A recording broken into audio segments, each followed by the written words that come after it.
After 3 decades of loyalty and dedication, Evelyn Carter never imagined she would be sitting in a sleek conference room, facing a man half her age, as he uttered the words that would end her career in an instant. "We've decided to restructure the client relations department. Evelyn, today will be your last day." The voice belonged to Lucas Grant, the new managing partner at Sterling and Company, a high-profile legal consulting firm where Evelyn had dedicated nearly her entire career. Just 8 months into his tenure, Lucas exuded the kind of corporate arrogance that prioritized efficiency metrics over relationships.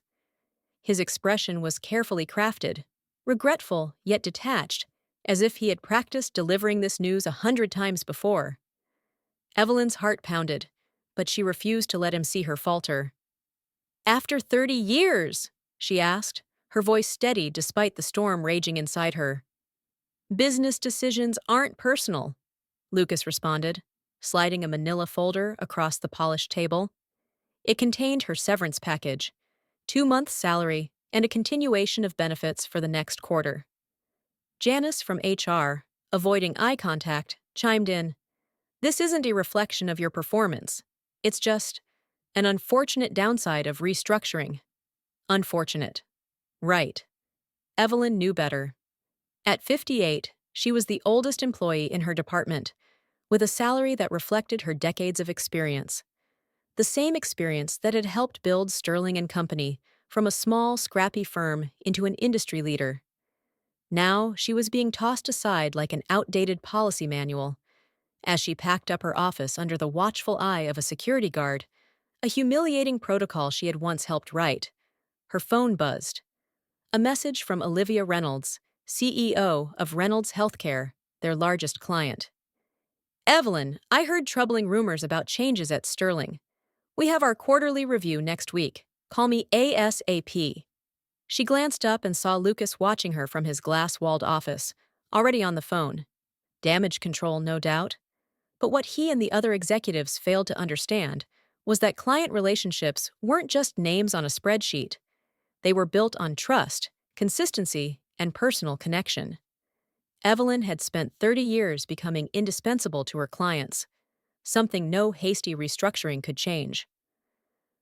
3 days after her firing, Evelyn received an unexpected call. "Evelyn, it's Charles Sterling." Charles, the founding partner of Sterling and Company, had personally hired her 25 years ago. His usually calm British accent was tense. "I just landed from London and heard the news. This wasn't authorized by me." Evelyn felt a mix of relief and anger. "Well, it happened regardless," she replied.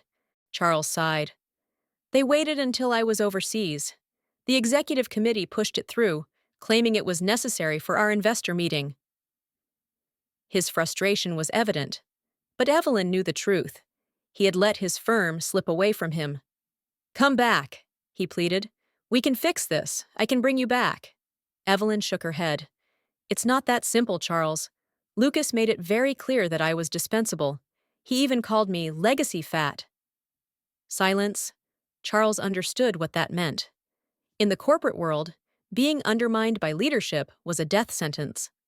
By noon, Evelyn had received calls from 5 major clients. By dinner, that number had risen to 11. She hadn't reached out to any of them. They had reached out to her. These were clients she had spent years nurturing, clients who didn't just want a firm. They wanted Evelyn. When Olivia Reynolds called again, there was no pretense.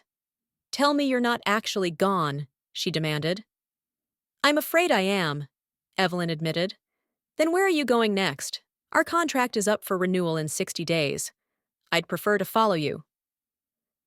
That was the moment Evelyn realized Sterling and Company had just made the biggest mistake of its existence. Within a week, industry whispers turned into headlines. Major clients were reconsidering their contracts. Some had already given notice. Employees inside the firm reported chaos. Emergency meetings, panicked phone calls, desperate attempts at retention. Evelyn met with multiple firms eager to hire her. One, a mid-sized but fast-growing consultancy called Ashford Advisory, made an offer too good to ignore. An equity partnership, something Sterling and Company had never given her. Then, the Boston Business Journal called. "We're working on a story about recent leadership changes at Sterling and Company and their impact on client relationships. Multiple sources have mentioned your name. Would you be willing to comment?" Evelyn chose her words carefully.